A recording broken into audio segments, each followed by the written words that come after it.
Rick James grabbed the microphone, his eyes locked on Michael Jackson. The entire American Music Awards audience held its breath. "Some people do the moonwalk for kids," Rick sneered, "but I do the real walk for real people."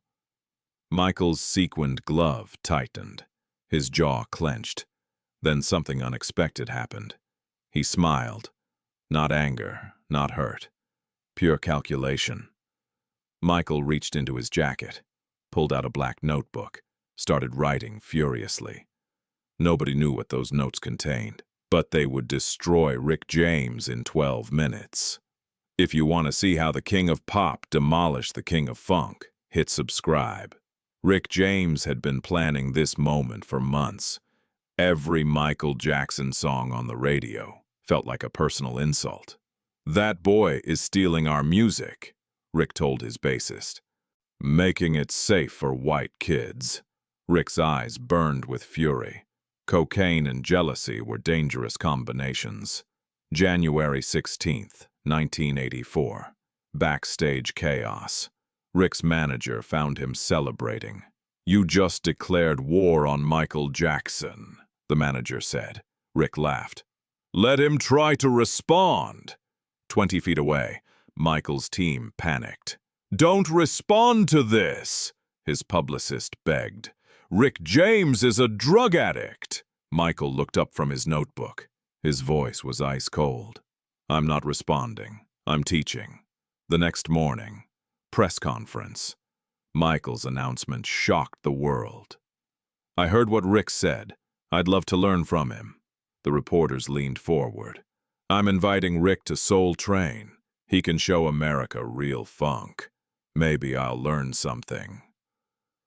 The room erupted. This wasn't revenge. This was something else entirely. Rick received the invitation.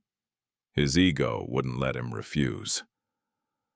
"I'll destroy that pop boy," he told his manager. Set it up. December 20th, 1983. Soul Train Studios. 300 people packed the audience. Rick James strutted in like a conquering king. Leather pants, gold chains, sunglasses indoors. 5 women followed him. "Y'all ready for some real funk?" Rick shouted. The crowd screamed. Michael Jackson entered quietly. Simple black outfit.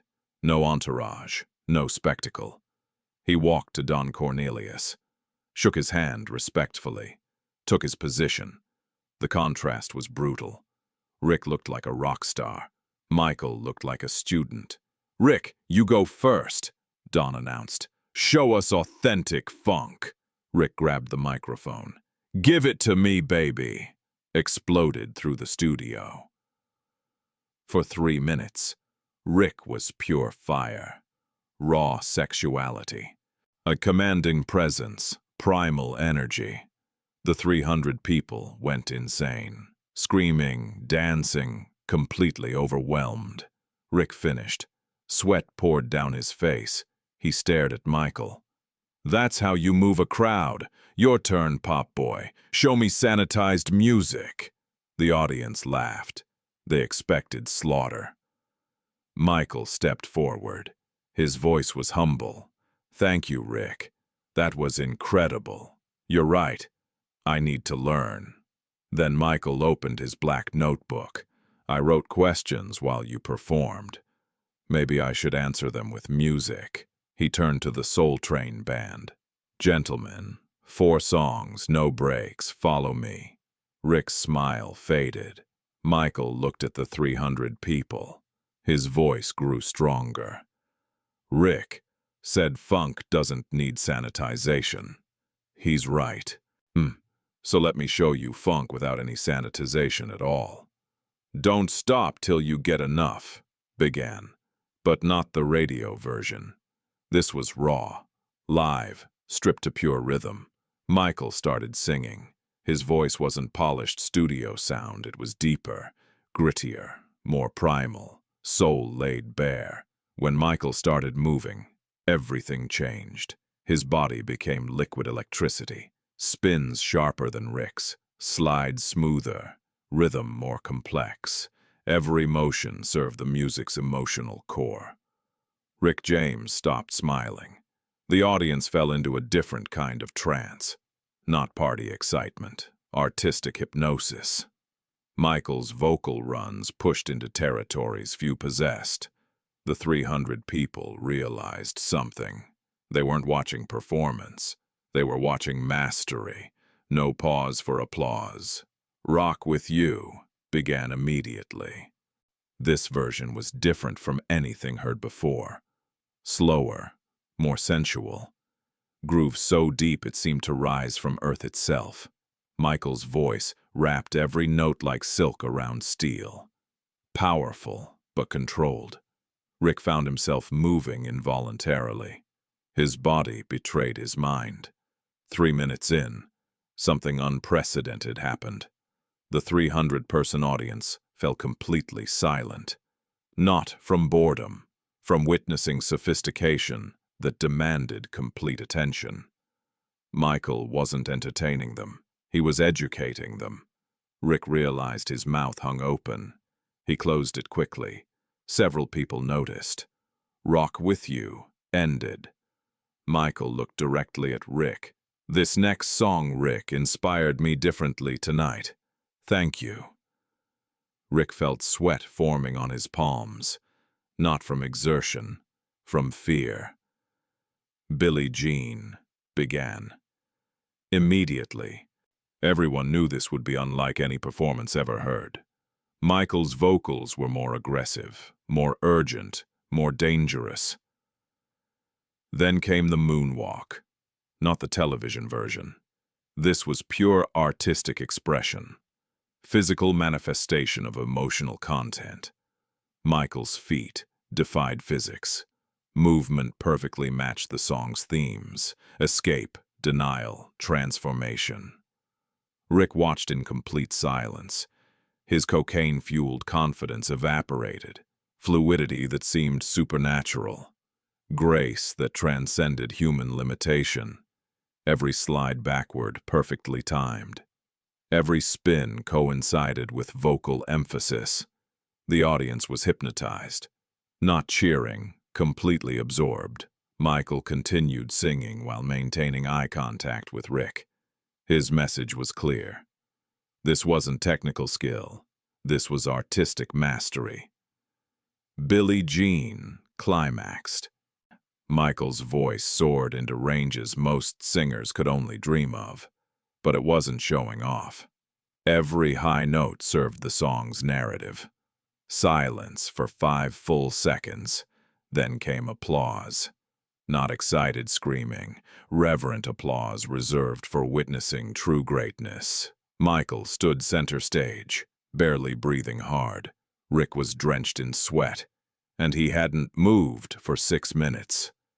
One more song for everyone who thinks they understand music. Human nature piano chords filled the studio. Michael wasn't at the piano. He stood center stage with just a microphone and his voice. What followed were 3 minutes of the most intimate, vulnerable musical expression anyone had witnessed. Michael's voice became pure emotion. Every word reached directly into souls. No dance moves, no visual effects. Just voice revealing depths that transcended everything. Rick felt tears forming. This wasn't competition anymore. This was revelation. His entire worldview was crumbling. Everything he thought he knew about music, about artistry, about himself. Human nature ended. 300 people sat in complete silence for 15 seconds. Then came applause rising from deeper than appreciation. Acknowledgement of witnessing something sacred. Michael had delivered 12 minutes that redefined musical performance. He walked directly to Rick, extended his hand. "Thank you. You challenged me to find something I didn't know I had." Rick stared at the hand. His entire body was trembling, then took it. The handshake lasted several seconds. Cameras captured Rick's face. Tears streamed down his cheeks. "Man," Rick's voice broke. I thought I knew music. You just showed me levels I didn't know existed, Michael responded, barely audible. You showed me passion I need to remember. Thank you. Don Cornelius approached. This wasn't competition. This was education. Rick looked at Michael with complete respect. All arrogance had vanished. Would you want to work together sometime? I could learn from you. Michael smiled. I'd like that. Music isn't about competing. It's about elevating each other. Those 12 minutes changed both careers forever. 6 months later, Rick James quit cocaine. Michael showed me what complete control looked like, he said. I realized I wasn't in control of anything. Rick credited Michael with saving his life. But Michael paid a price nobody discussed.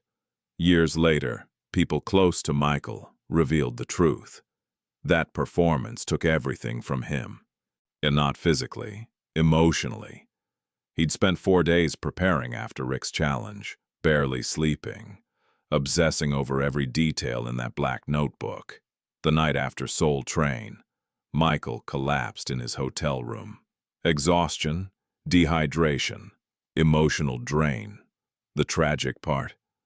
Michael carried Rick's words for years. Being called a pop sellout haunted him. Even after Rick apologized, even after they became friends. That Soul Train performance became Michael's standard. Every show after had to reach that level. That night raised the bar so high Michael could never perform casually again. Rick found peace, had a career renaissance.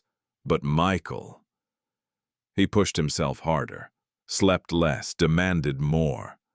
That black notebook from the American Music Awards. Michael kept it until he died. Inside were notes about every move, every vocal run, and every moment of those 12 minutes. Planned, calculated, perfect. Because Michael Jackson couldn't just perform. He had to prove again and again that he was authentic. Rick James called him a pop sellout. Michael responded with 12 minutes of perfection. But perfection has a price. Those 12 minutes that saved Rick James's life cost Michael something he never got back. His peace. Rick found peace. Michael never stopped trying to prove himself. That's the hidden legacy of that night. Not just what happened on stage, but what it cost to make it happen, and what it cost to keep proving it forever. Sometimes winning the battle means losing something even more valuable than the fight.